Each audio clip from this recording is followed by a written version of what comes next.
Hello people, welcome back to the channel and welcome to the third video in the contract series। और आज की video का topic है principal's liabilities to third parties for the act of agent. मतलब agent अगर कोई act करता है तो उस पर प्रिंसिपल की कैसी लायबिलिटीज बनती हैं। एजेंसी जो रिलेशनशिप होता है वो हम पिछली वीडियो में ऑलरेडी एक बार काफी डिटेल वे में डिस्कस कर चुके हैं। तो अगर आपने पिछला वीडियो नहीं देखा है then I highly recommend you to watch that video first, क्योंकि उससे आपको एजेंसी के बेसिक्स पता लग जाएंगे, फिर ये वीडियो समझने में और भी आसानी होगी। So let's move further with the video। Agent कौन होता है ये हम पहले भी डिस्कस कर चुके हैं, बट फिर से एक बार क्विक रिवीजन कर लेते हैं। Agent is a person employed to do any act for another to represent another in dealings with the third person. मतलब अगर आप थर्ड पर्सन के सामने अपनी जगह पे किसी और आदमी को ला रहे हैं, बेसिकली अपने काम किसी और से करवा रहे हैं, या फिर अपने आप की जगह पे किसी और को रिप्रेजेंटेशन दे रहे हैं कि कोई और मुझे रिप्रेजेंट कर रहा है, तो उसे हम एजेंट कह देंगे। और इस रिलेशनशिप में एम्प्लॉयर जो होता है उसे प्रिंसिपल कहते हैं और एम्प्लॉई जो होता है उसे हम एजेंट कहते हैं। Section 226 to 228 of the Indian Contract Act 1872 deals with the law regarding the obligations of principal for the contract of his agent। मतलब यहां पर प्रिंसिपल की ऑब्लिगेशंस डिफाइन की गई हैं, बेसिकली बताई गई हैं इन सेक्शन 226 to 228 में कि प्रिंसिपल की क्या क्या ऑब्लिगेशंस होंगी in the contract with his agent, जिसे कि हम एजेंसी कॉन्ट्रैक्ट पे कह देते हैं। तो पहली जो हमारी लायबिलिटी है सेक्शन 226 में है वो है principles obligations for acts of agents. Section 226 जो हमें बताता है कि अगर कोई भी ऑब्लिगेशन या लायबिलिटी अराइज कर रही है किसी भी कॉन्ट्रैक्ट से, अगर हम इसको देखें, पॉइंट को देखें, तो इसमें लिखा है contract entered into through an agent and obligations arising from acts done by an agent will have the same legal consequences as if the contract has been entered into and the acts done by the principal in person। तो मतलब principal ने यहाँ पे कुछ भी नहीं किया है, but still principal will be held liable just the same way कि अगर प्रिंसिपल ने खुद सब कुछ किया होता तो, क्योंकि एजेंट प्रिंसिपल को यहाँ पर रिप्रेजेंट कर रहा है, इसलिए हम लायबिलिटीज और ऑब्लिगेशन सारी प्रिंसिपल की मांगते हैं। Let's understand this further bye N illustration. यहाँ पर ए बी का एजेंट है और बी को पैसे लेने हैं सी से। तो अब सी ने अगर ए को पैसे दे दिए हैं ऑलरेडी, जो कि ए एजेंट है बी का, तो सी की अब कोई ऑब्लिगेशन नहीं बनती है बी को पैसे देने के लिए, क्योंकि वो ऑलरेडी ए को बी को दे चुका है through the form through his agent. क्योंकि ए एजेंट था तो ए रिप्रेजेंट कर रहा है बी को, ए को अगर पैसे मिल गए हैं तो फिर कॉन्ट्रैक्ट के अकॉर्डिंग बी को भी पैसे मिल ही गए हैं। तो ये होता है एजेंसी का कॉन्ट्रैक्ट, और ये है सेक्शन 226 का description. Let's move to the next slide. Coming to the point number 2, यहाँ पर सेक्शन 227 ऑफ दैट डिस्क्राइब करेंगे, हम डिस्कस करेंगे।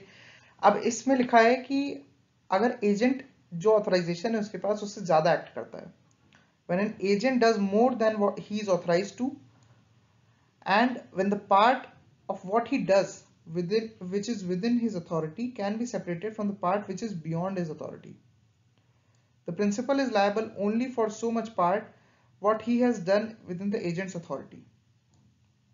मतलब अगर एजेंट को एक पॉइंट तक अथॉरिटी दी गई कि आप ये काम करिए, और उसके बाद भी अगर कोई काम करता है एजेंट और उसमें कोई ऑब्लिगेशन अराइज करता है या फिर लायबिलिटी अराइज करती है, तो उसके लिए प्रिंसिपल बाउंड नहीं होगा, और principal will be bound only to the point where he was authorised to, जहां पर उसके इंस्ट्रक्शंस एंड हो रहे थे। तो इसे हम इलस्ट्रेशन की मदद से और भी अच्छी तरीके से समझ पाएंगे। इलस्ट्रेशन में लिखा है a being the owner of a ship and cargo authorizes B to procure an insurance of rupees 4,000। यहाँ पर 4,000 की इंश्योरेंस ली गई है। B procures a policy for rupees 4,000 on the ship। तो पहला काम तो हो चुका है जो ऑथराइज किया था जहां तक कि B को 4,000 तक की एक शिप की इंश्योरेंस लेनी थी, वो ले चुके हैं। बट B ने अपनी कोर्स ऑफ एम्प्लॉयमेंट के अगेंस्ट जाते हुए, मतलब जितना उसे ऑथराइजेशन था उसके एक्स्ट्रा जाते हुए, उसने कार्गो के ऊपर भी एक 4,000 की for the like sum on the cargo, तो उसने 4,000 की एक कार्गो के ऊपर भी इंश्योरेंस ले ली जिसको की ऑथराइजेशन नहीं थी, एजेंट को बोला नहीं गया था। ए इज बाउंड टू पे the premium for the policy on the ship but not the premium for the policy on the cargo. मतलब ए ने ऑथराइजेशन दी थी सिर्फ शिप के लिए, तो प्रिंसिपल भी शिप के लिए ही बाउंड होगा पैसे देने के लिए, नॉट फॉर द कार्गो। यहाँ पर एजेंट की लायबिलिटी होगी और एजेंट को जो ऑथराइजेशन मिली थी उससे ज्यादा एक्सीड करते हुए उसने कार्गो के लिए, इसलिए principal will not be bound for the 4,000 rupees of payment which is done on behalf of the principal for the cargo. तो थर्ड पॉइंट पे आते हैं। थर्ड पॉइंट में है, अब थर्ड पॉइंट में भी कुछ हद तक सिमिलर है फैक्ट्स, बस यहाँ पर यह है कि एजेंट ने जो काम किया है वो अगेन ऑथराइजेशन से एक्सेस में जाके किया है, बट यहाँ पर जो दोनों है मतलब ऑथराइजेशन जहां तक थी और जो ऑथराइजेशन की बात किया था उसमें क्लियर डिस्टिंक्शन नहीं हो पा रहा है। तो उसमें ऐसे केस में जहां पर सेपरेट नहीं हो पा रहे हैं, देखिए यहाँ पे लिखा हुआ है an agent does more than what he is authorised to do and what he does beyond the scope of his authority is not separable. Not separable को हम अंडरलाइन कर लेते हैं, not separable is important from what is within the principle is not liable for the transaction as provided under section 228 of the Indian Contract Act. तो section 228 में ये सब define किया गया है। यहाँ पर बस इन दोनों थर्ड और सेकंड पॉइंट में डिफरेंस यही है कि सेकंड पॉइंट में सेपरेबल थी और थर्ड पॉइंट में सेपरेबल नहीं है। इलस्ट्रेशन से इसको अगर समझे हम तो इसमें लिखा है where A authorizes B to buy 5,000 sheep for him and B buys 5,000 sheep and 200 lambs. अब A ने तो ऑथराइज किया था 5,000 sheep के लिए बस, बट B ने अपनी ऑथराइजेशन को एक्सीड किया और 200 लैम्स का एक्स्ट्रा ऑर्डर दे दिया। यहाँ पर 200 लैम्स के लिए वो उसे बोला नहीं गया था बट उसने फिर भी दे दिया for a some of ₹6,000।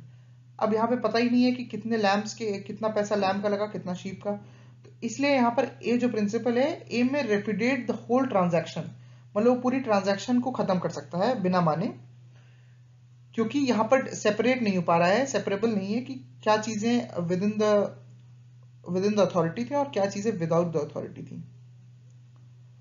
So let's move to the next slide. So now the fourth point is ostensible authority. Ostensible मतलब डिस्गाइज कह सकते हैं हम ostensible को, जहां पर ऐसा लगता है कि अथॉरिटी है बट एक्चुअली में अथॉरिटी नहीं है। Stated or appearing to be true but not necessarily so.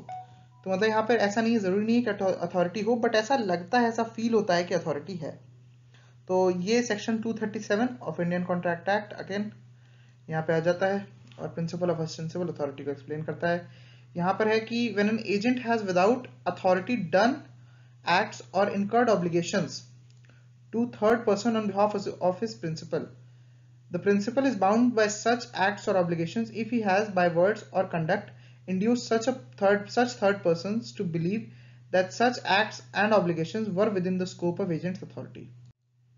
तो वहां पर प्रिंसिपल लायबल तभी होगा जब उसके कंडक्ट से उसके वर्ड से ऐसा लग रहा है कि सच में उसने इंड्यूस किया है, एजेंट को ऐसे अथॉरिटी दी है।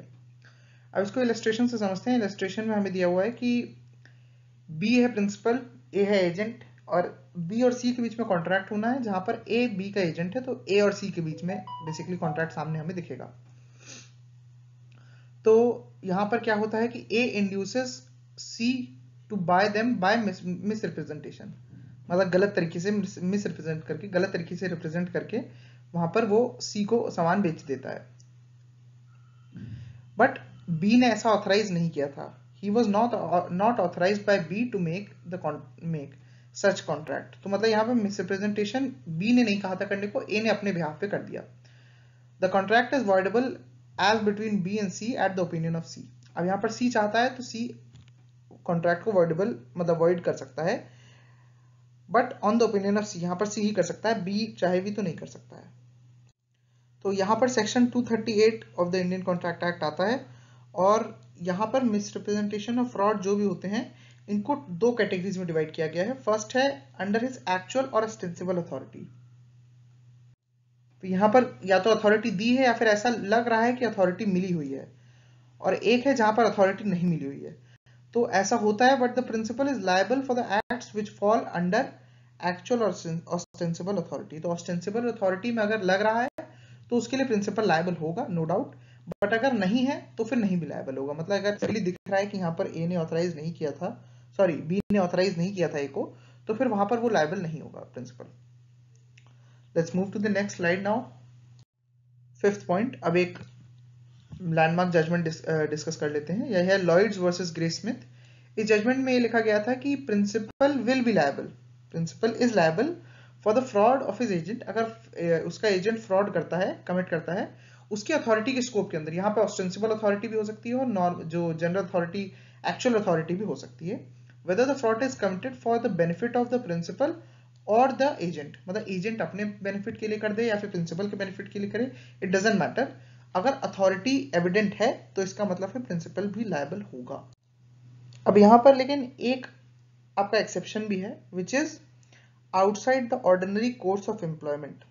अगर वैसे तो हमेशा प्रिंसिपल लायबल होगा, बट अगर एजेंट ऐसा एक्ट कमिट करता है जो कि outside the ordinary course of employment, मतलब नॉर्मल कोर्स ऑफ एम्प्लॉयमेंट जो होता है, जो एम्प्लॉयमेंट के समय जो काम किया जाता है उससे ज्यादा अलग है, अगर मतलब उससे कंसिस्टेंट नहीं है, तो फिर वहां पर प्रिंसिपल की लायबिलिटी निरस्त कर दी जाएगी, समाप्त हो जाएगी, और फिर वहां पर एजेंट की लायबिलिटी शुरू हो जाएगी। तो ये कुछ केसेस होते हैं जहां पर if the work done is outside the course ordinary course of employment, तो principal is not liable for any wrongful act और omission of his agent. So let's move to the next topic. अब एक और point यहाँ पे काफी important point है, बहुत इंपॉर्टेंट बात है कि अगर एजेंट को कोई काम मिला है और उसकी पर्सनल स्किल उसमें इन्वॉल्व है, मतलब पर्सनल या मैनेजरियल स्किल्स हैं, तो वो वहां पर किसी भी सब एजेंट को या फिर किसी भी थर्ड पर्सन को या फोर्थ पर्सन को ला के खड़ा नहीं कर सकता है अपने बिहाफ पे कि वो कोई और काम कर देगा, क्योंकि एजेंट बनाया गया है। मान लीजिए ए ने अपने बी को अपना एजेंट बनाया, तो बी की कोई स्किल्स होंगी जिसको देख के ए ने एजेंट बनाया। अब बी किसी और को वो अपना टास्क पास ऑन नहीं कर सकता, क्योंकि उसे अपना कॉन्शियस और अपनी स्किल्स लगानी होंगी उस टास्क को करने में। अब अगला टॉपिक है how far is principal bound by the acts of the sub agents. अब एजेंट है, फिर सब एजेंट क्या होता है पहले ये देख लेते हैं। सब एजेंट होता है जो एजेंट भी अपना अगर एजेंट बना ले कोई, जैसे एजेंट है उसने भी अपने किसी, वो प्रिंसिपल बन गया अगर अपने लिए, तो उसने एक नए एजेंट को अगर अपने लिए रख लिया एजेंट ने, तो वो सब एजेंट बन जाएगा। तो ये पॉइंट है लीगल पोजीशन ऑफ सब एजेंट प्रॉपर्ली अपॉइंटेड। अभी प्रॉपर्ली और नॉन प्रॉपर्ली क्या है तो इसको भी देख लेते हैं। तो अगर यहाँ पर एजेंट ने अपना सब एजेंट रखा है, एजेंट ने भी अपना एजेंट रख लिया है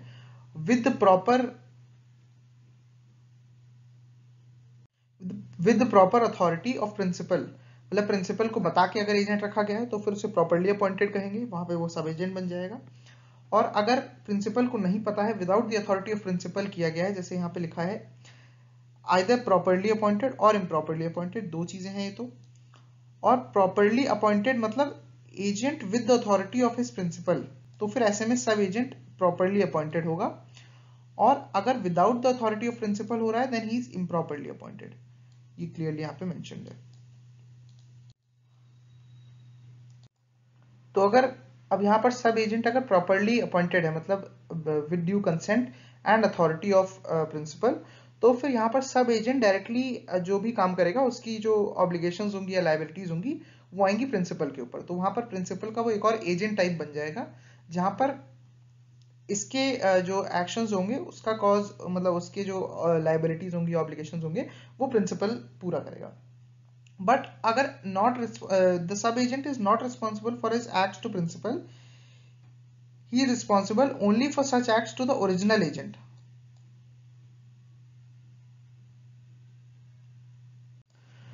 बट अगर नॉन प्रॉपरली अपॉइंटेड है एजेंट, सब एजेंट, तो फिर वो रिस्पॉन्सिबल होगा सिर्फ अपने एक्ट्स के लिए सिर्फ एजेंट के ऊपर, मतलब प्रिंसिपल पे लायबिलिटी और ऑब्लिगेशंस नहीं आएंगी, यहाँ पर सिर्फ एजेंट के ऊपर आएंगी।